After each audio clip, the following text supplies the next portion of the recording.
Salut mon équipe de Mendes. Et voilà, c'est officiel, fini le drift pour la bonne vieille Mercedes. Alors c'est vrai que je vous ai pas filmé beaucoup de contenu drift, mais la caisse je l'ai quand même pas mal poncé.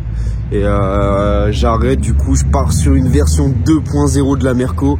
Et sérieusement, dites-moi qu'elle est pas énervée comme ça pour de vrai. Allez, on perd pas de temps, je balance le petit générique maintenant, moi je vous retrouve juste après.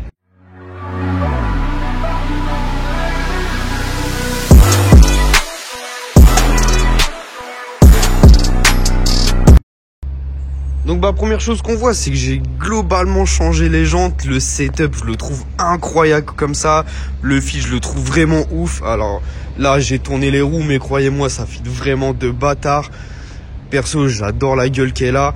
Et justement, c'est ce qui fait que j'ai pas spécialement envie de la drifter maintenant. J'ai encore envie de garder un petit côté un peu Jap, sans trop partir en couille, puisque du coup je vais plus drifter avec, mais de rester dans ce type de modification parce que je trouve que ça lui va super bien. Avant ça les frères, faut pas oublier, abonnez-vous, mettez la petite cloche, donnez-moi de la force parce que c'est ce qui va me permettre de continuer à faire ce genre de vidéos. Et d'ailleurs à ce sujet, petit aparté, vraiment l'équipe, je voulais faire une petite parenthèse, vraiment vous remercier pour tout ça. Mine de rien, ça fait pas mal d'années qu'on est sur YouTube. On a passé la barre des 5000 abonnés. Alors ça, comme je dis, ça peut paraître rien du tout pour certains, mais pour moi c'est ouf.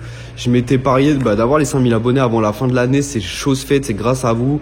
Et plus je vois, plus mon compteur d'abonnés monte, et c'est grâce à ça que ça donne la force. On le fait d'abord par passion, mais les résultats c'est tout aussi important. Je vous remercierai jamais assez de votre fidélité. Je vois que ça paye. Je vois même des gens qui viennent à mon taf qui me reconnaissent, d'autres sur les événements, les rassos. Après, le monde automobile est tout petit, donc forcément ça aide. Mais en tout cas, je suis énormément redevable de ce que vous faites pour moi.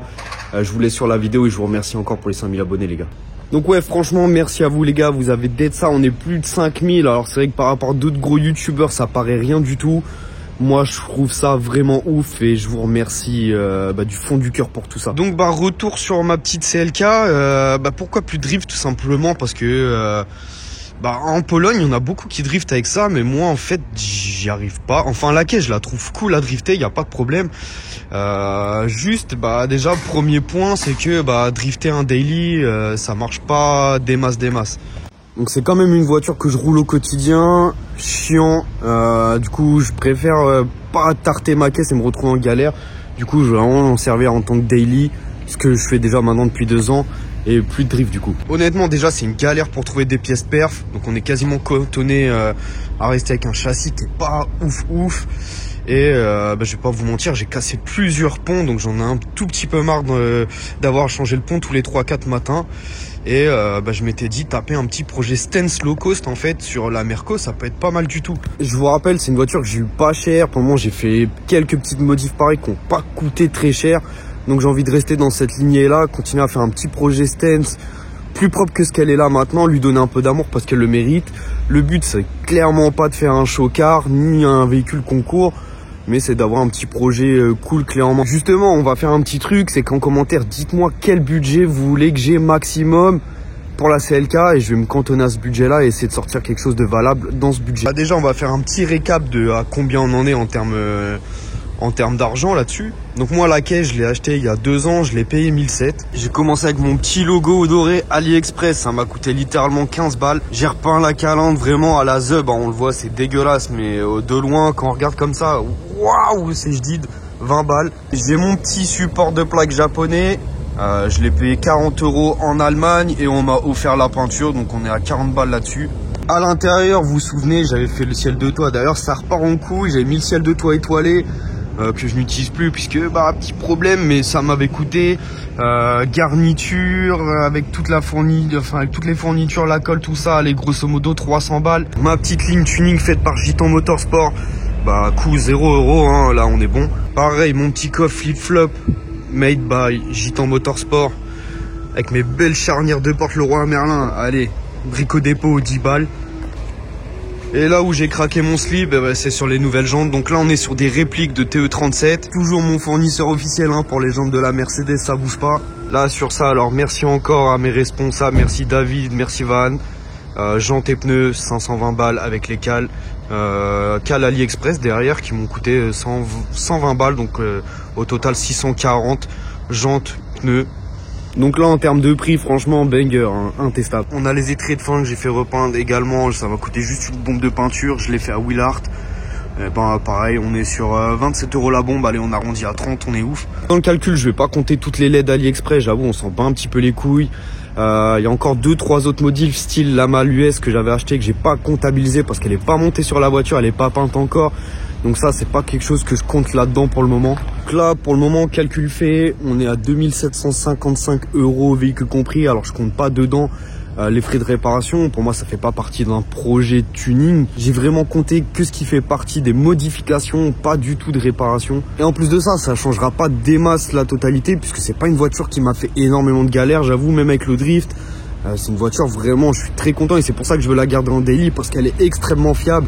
J'ai eu quasiment aucun problème à part 2-3 conneries et en vrai à chaque fois c'était des réparations à 10-20 balles. Vraiment la galère qui m'a coûté le cher, c'était une batterie et encore c'était la batterie d'origine et c'est moi qui ai fait le gogol là-dessus. On va également revenir sur le choix des jantes puisque c'est un peu aussi le principe de la vidéo.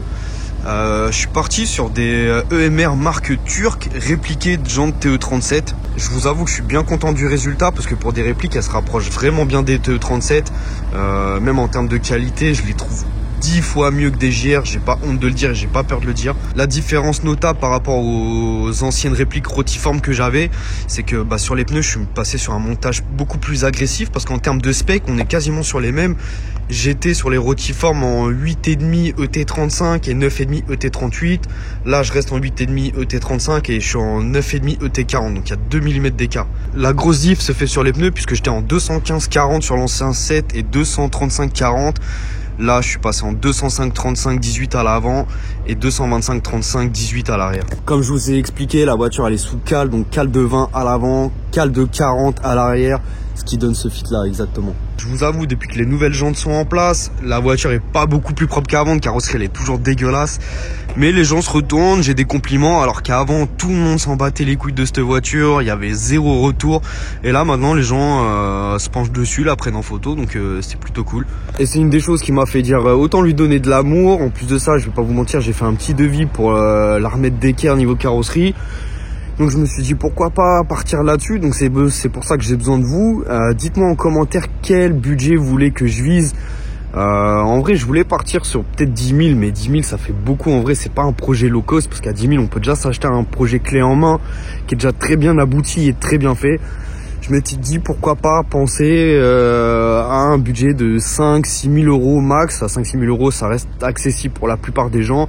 Ça peut donner envie à certains de se motiver ou de voir ce qu'on peut faire tout simplement avec une caisse pas chère et où on peut l'amener avec 4-5 000 € de modif. Si on reste dans la case des 5-6 000, la voiture elle peut potentiellement partir en carrosserie puisque ça rentrerait dans le budget que j'ai établi pour la carrosserie. Et en vrai je vous avoue, il n'y a pas énormément de pièces carrosserie que je voudrais changer puisque globalement la CLK je la trouve cool dans l'état. Je voulais passer sur des lames avant style Redger, mais le problème c'est que ça descend trop bas et déjà j'encule mon pare-choc sur à peu près tous les dodanes, donc c'est mort. À la limite sur l'extérieur, une dernière chose que je ferais c'est changer les phares avant. J'ai trouvé des petites coques de rétro également et les feux arrière qui existent en LED pour la moderniser. Et en plus de ça je trouve que ça dépayse, enfin ça dénature pas trop la voiture. Et en plus de ça on s'inscrirait dans l'espèce de style un peu japonais que je veux lui donner. Donc j'ai envie de dire pourquoi pas, ça laisse pas mal de budget, ça nous laisse, si on part sur 6 000, ça nous laisse 3-4 000 € d'écart. Donc je me dis pourquoi pas, dites-moi ce que vous en pensez, si ça semble intéressant pour vous. Je sais que d'habitude les vidéos de la CLK c'est pas quelque chose qui donne très envie parce que la base c'est une base très peu connue et pas spécialement appréciée dans le tuning. Donc voilà, l'idée ça va être là remettre d'équerre sans forcément se craquer. Tout ce qui est carrosserie, qui est défaut de carrosserie, j'ai une petite vidéo qui est en préparation là-dessus justement à ce sujet là. Pareil également les défauts comme ça, j'hésite à faire une petite vidéo en mode detailing à ce sujet là. Dites-moi ce que vous en pensez. Le but ce serait partant d'une base vraiment pas ouf comme la Merco, voir jusqu'où on peut aller avec le detailing, quelles sont ses limites et est-ce que ça a un réel intérêt sur une base pas ouf comme celle-ci. Mais Mendes, moi je vous laisse là, c'est vraiment une vidéo de speed pour vous tenir au courant de l'évolution de la Merco parce que moi c'est un sujet qui me tient à cœur. Pourquoi j'ai fait pas mal de vidéos là-dessus. J'espère que vous avez kiffé, continuez à liker, continuez à donner de la force encore une fois, hein, c'est ce qui permet de continuer, ça fait surtout chaud au cœur. Et moi je vous retrouve pour une prochaine vidéo, à plus les gars.